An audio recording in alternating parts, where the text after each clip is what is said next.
फूलमती का ससुराल। आ जाएगी गौरी, दामाद जी उसको लेकर आ जाएंगे समय पर। चलो हम लोग बैठकर चाय पीते हैं। नहीं नहीं, मुझे नहीं पीनी आपके साथ चाय, आप अकेले ही चाय बनाकर पी लीजिए। इतने दिनों बाद मेरी बेटी आ रही है, जब तक वो नहीं आ जाती मुझे चैन नहीं मिलेगा। चलो मान लिया आज तुम्हारी बेटी आ रही है, लेकिन जब भी मैं तुम्हें अपने साथ चाय पीने को बोलता हूँ, बाहर चलने को बोलता हूँ, तुम हर बार मना कर देती हो। इससे पहले कि फूलमती अपने पति की बात का कोई जवाब दे पाती, इतने में घर की डोरबेल बजी। आ गई मेरी बेटी। फूलमती ने खुशी खुशी जाकर दरवाजा खोला तो देखा बाहर गौरी अकेले खड़ी थी। ये देखकर नरेश और फूलमती दोनों ही दंग रह गए। आ गई मेरी बच्ची, दामाद जी नहीं आए, तुम अकेली आई हो? हाँ माँ, मैं उनसे कितने दिनों से कह रही थी मुझे मायके लेकर चलो, पर उन्हें टाइम ही नहीं मिल रहा था, इसलिए आज मैं अकेले ही चली आई। चलो कोई बात नहीं बेटा, अंदर आ जाओ, हम तीनों मिलकर एक साथ चाय पियेंगे। आप बाहर जाकर अपने दोस्तों के साथ गप्पे मारिए, बहुत दिनों बाद मेरी बेटी आई है, मैं तो उसके साथ बातें करूंगी। अरे गौरी, मेरी भी तो बेटी है, मुझे भी तो उससे बात करनी है। हाँ तो कर लेना ना बात, अब गौरी कई दिनों तक रुकेगी, माँ बेटी के बीच में आप क्या करेंगे? ठीक है भाई, अगर तुम नहीं चाहती तो मैं जाता हूँ। इतना बोलकर फूलमती का पति वहां से चला गया। बेटा, मैंने तुम्हारे लिए नाश्ता पहले से ही तैयार कर लिया था, हम दोनों चाय पियेंगे और खूब बातें करेंगे। थोड़ी देर बाद फूलमती अपनी बेटी के साथ बैठकर चाय नाश्ता करने लगी और गप्पे मारने लगी। और बताओ बेटा, समधन जी के क्या हाल चाल है? सब ठीक है माँ, लेकिन आपने पापा को क्यों बाहर भगा दिया? वो भी हमारे साथ चाय पी लेते। अरे वो तो कभी भी बात कर लेंगे, पता है मैं कब से तुम्हारा इंतजार कर रही थी। हाँ माँ, मुझे पता है, इसीलिए तो मैं जिद करके यहाँ आ गई अकेले ही। इस तरह दोनों माँ बेटी काफी देर तक बातें करती रही। धीरे धीरे रात हो गई, फूलमती का पति वापस आ गया। अरे फूलमती, आज तो गौरी भी आ गई है, चलो आज हम सब लोग बाहर चलते हैं, पहले फिल्म देखेंगे फिर बाहर ही डिनर कर लेंगे। नहीं नहीं, आज बड़े दिनों बाद मुझे अपनी बेटी के हाथ का खाना खाने को मिलेगा, हम बाहर कहीं नहीं जाएंगे, यहीं घर में फिल्म देखेंगे, घर में ही खाना खाएंगे। मैं तुमसे कितने महीनों से बोल रहा हूँ फूलमती कि तुम कहीं मेरे साथ चलो, मेरे साथ फिल्म देखो, घूमने चलो, पर तुम मेरे साथ कहीं जाती नहीं, बेटे के सामने भी तुमने मना कर दिया। हाँ मम्मी, जब से आई हूँ तब से देख रही हूँ, आप पापा को हर बात के लिए मना कर दे रहे हो। अरे ऐसा कुछ नहीं है बेटा, दरअसल तुम्हारे हाथ का खाना खाए कई महीने बीत गए। ठीक है, मान गया तुम्हारी बात फूलमती। चलो गौरी बेटा, तुम माँ बेटी मिलकर खाना बनाओ, मैं अपने कमरे में आराम करने जा रहा हूँ। इतना बोलकर गौरी के पापा नरेश अपने कमरे में चले गए। चलो बेटा, हम दोनों मिलकर खाना बनाते हैं। ठीक है माँ। फूलमती अपनी बेटी को लेकर किचन में चली गई और दोनों खाना बनाने लगी। माँ, मुझे आपके चेहरे से लग रहा है आप अपने अंदर कुछ दबाए हुए बैठी हो। नहीं तो बेटा, ऐसा कुछ नहीं है, मैं तो बल्कि बहुत खुश हूँ तेरे आने से। मैं देख रही हूँ पापा जो भी कहते हैं आप तुरंत बना कर देती हो, हम लोग बाहर चलते, मूवी देखते, बाहर ही डिनर करते, कितना अच्छा लगता। मैं तो अब कई दिनों तक यहाँ रुकूंगी, मेरे हाथ का खाना आप कभी भी खा सकती थी, पर आपने ऐसा नहीं किया। कोई बात है जो आप मुझसे छुपा रही हो? गौरी की बातें सुनकर फूलमती की आंखें थोड़ी सी नम हो गई। बेटी, मैं तुम्हारे पापा के साथ ये सब जानबूझकर कर रही हूँ। पर क्यों? बेटा, कुछ बातें मैं पिछले 40 सालों से अपने अंदर दबाए बैठी हूँ, तूने सवाल उठा ही दिया है तो आज तुझे सब कुछ बताती हूँ कि मेरे अंदर क्या क्या चल रहा है।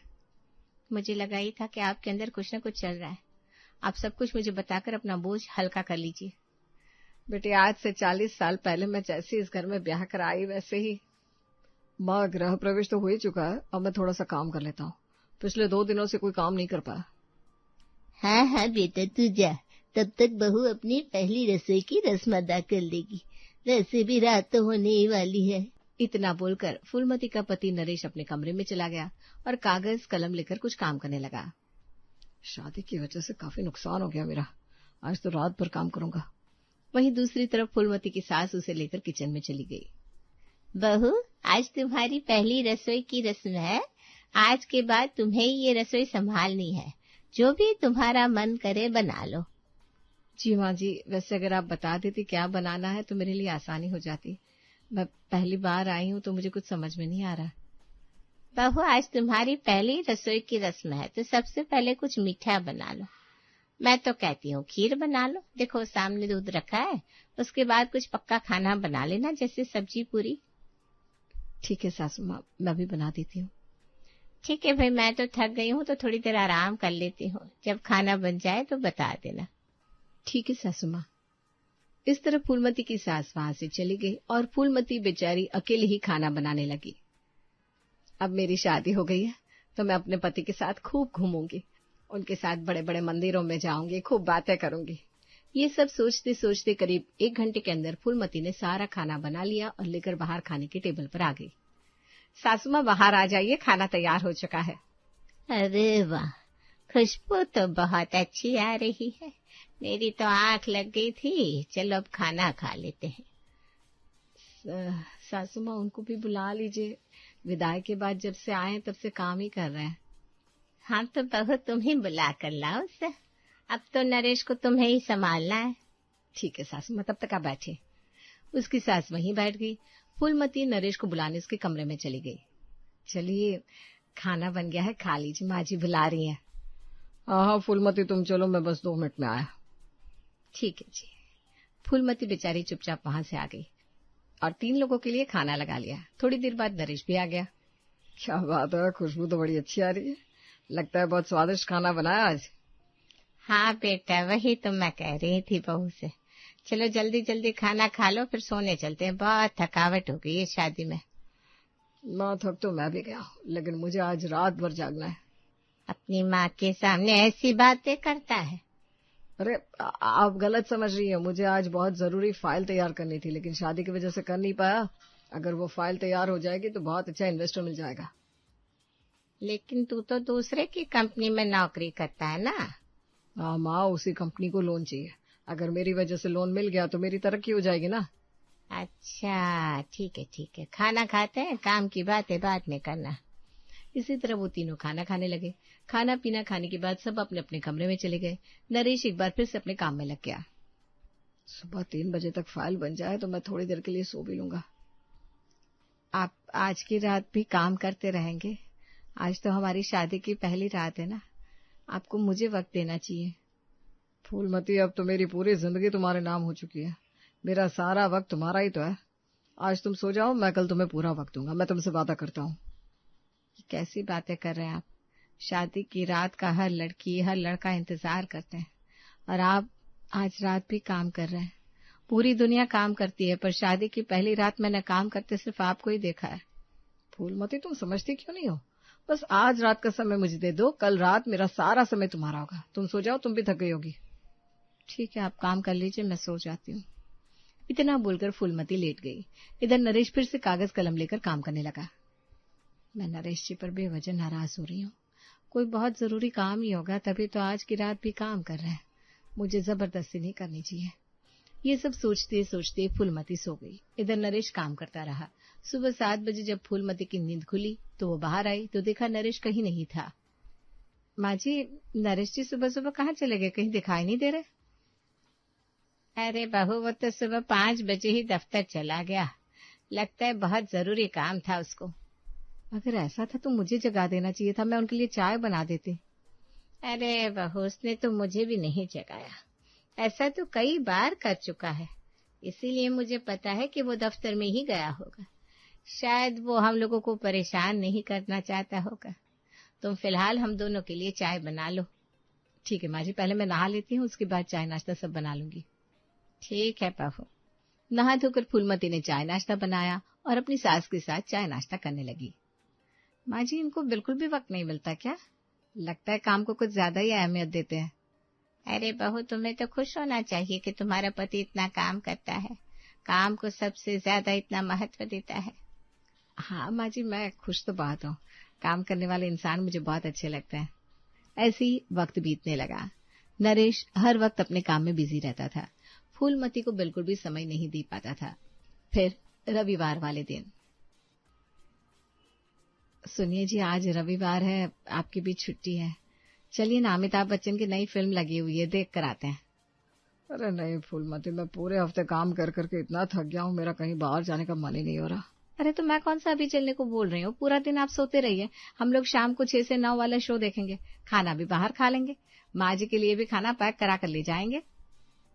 नहीं फूलमती, शाम को मैं बिल्कुल नहीं जा सकता। कल सुबह सुबह मुझे अपने मालिक को एक फाइल जमा करनी है, वो फाइल मैं आज रात ही बनाऊंगा, इसलिए मैं दिन में आराम कर रहा हूँ। मैं जब से इस घर में आई हूँ तब से आप तो मुझे बिल्कुल समय ही नहीं दे रहे हो। रात में भी मेरे साथ बात नहीं करते, कहीं घूमने भी नहीं लेकर जाते। आज संडे को भी नहीं लेकर जा रहे हो। फूलमती, जितना मुझसे हो पाता है उतना समय तो तुम्हें दे ही रहा हूँ। मेरे लिए काम भी तो जरूरी है। अगर काम ही नहीं रहेगा तो ना तुम खुश होगे और ना ही माँ। तो इसका मतलब आप मुझे कभी भी बाहर घुमाने लेकर नहीं जाओगे? मैंने ऐसा तो नहीं बोला। जब भी मुझे समय मिलेगा मैं तुम्हें लेकर बाहर जरूर चलूंगा, ये मेरा वादा है। अच्छा ठीक है, आज कहीं बाहर मत चलिए, मैं चाय पकौड़े बनाती हूँ। मैं, सासू माँ, आप तीनों मिलकर खाएंगे और टीवी पर ही अमिताभ बच्चन की कोई फिल्म देखेंगे, बड़ा मजा आएगा। अरे यार, तुम फिर से वही बात लेकर बैठ गई फूलमती। मैंने कहा ना, मैं बहुत थका हुआ हूँ। दिमागी रूप से मुझे थोड़ा आराम चाहिए, वरना मैं शाम को काम कैसे कर पाऊंगा। इतनी कोशिशों के बाद भी नरेश फूलमती के साथ वक्त बिताने को तैयार नहीं हुआ, इसलिए वो बेचारी दुखी हो गई और बोली, ठीक है कोई बात नहीं, आप आराम कीजिए, मैं अकेले ही फिल्म देख लूंगी। इतना बोलकर फूलमती उठकर वहां से चली गई। इसी तरह 8 महीने बीत गए, पर नरेश ने फूलमती को बिल्कुल समय नहीं दिया। फिर नया साल आ गया। सुनिए, आज नया साल है, कम से कम आज तो मुझे थोड़ा सा समय दे दीजिए। ज्यादा दूर ना सही, मेरे साथ बाहर चल के चाट पापड़ी तो खा लीजिए। नहीं नहीं फूलमती, हम लोग बड़े हो चुके हैं, बच्चे नहीं रहे।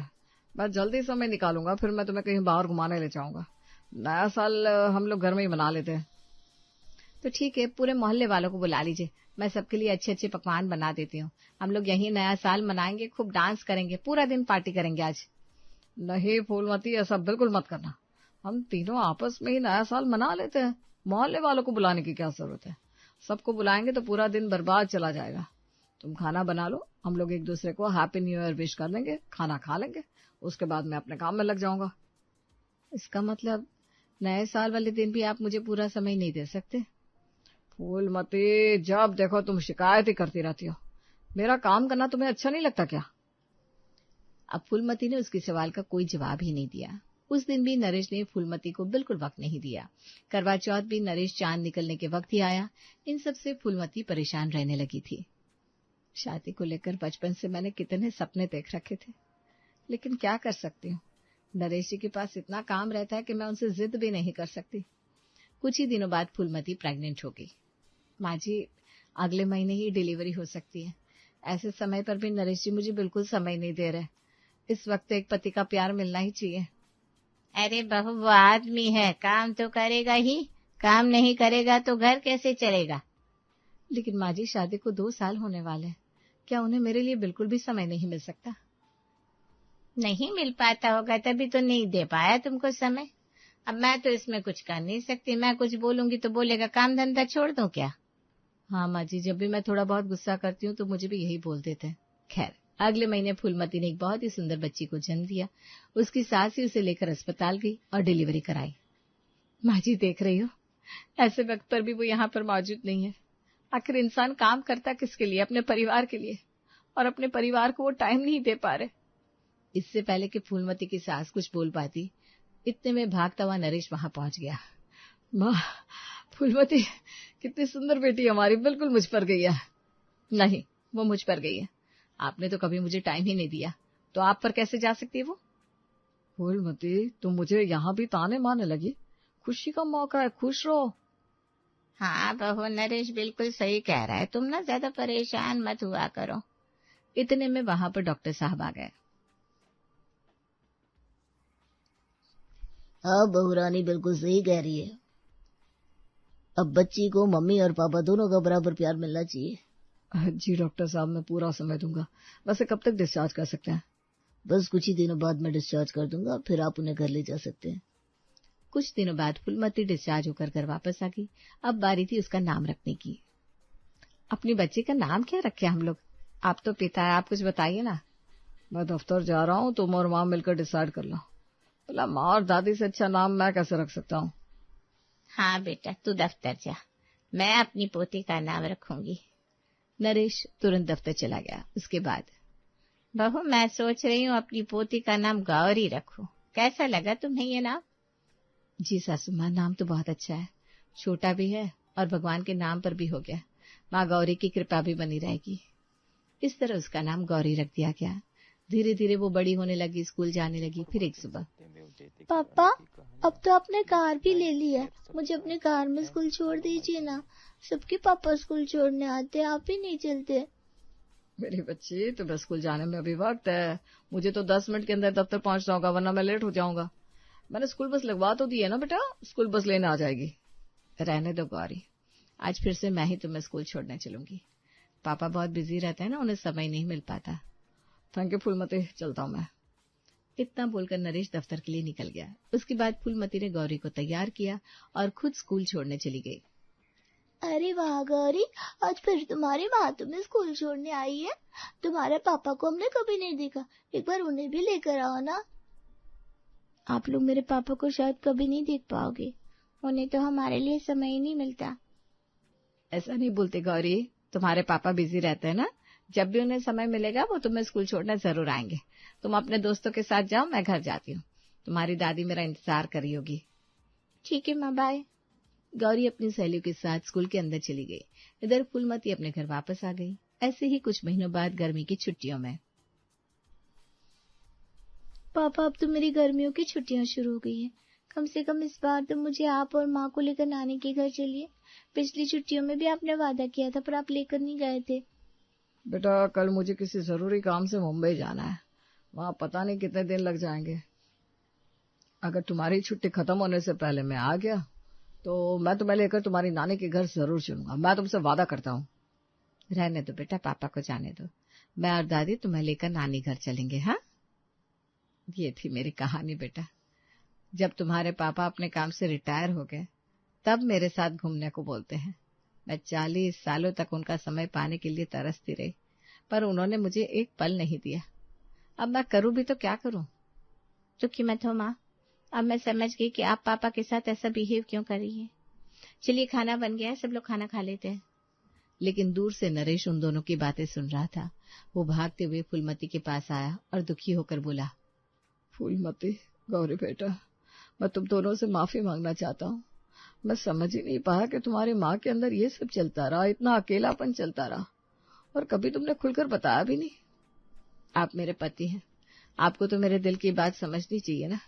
पूरी जिंदगी बीत गई, आपने मुझे आज तक समय नहीं दिया। जब अब आप पूरी तरह से फ्री हो चुके हैं तब मुझसे समय मांग रहे। अब वो बीता हुआ समय तो वापस नहीं आ सकता।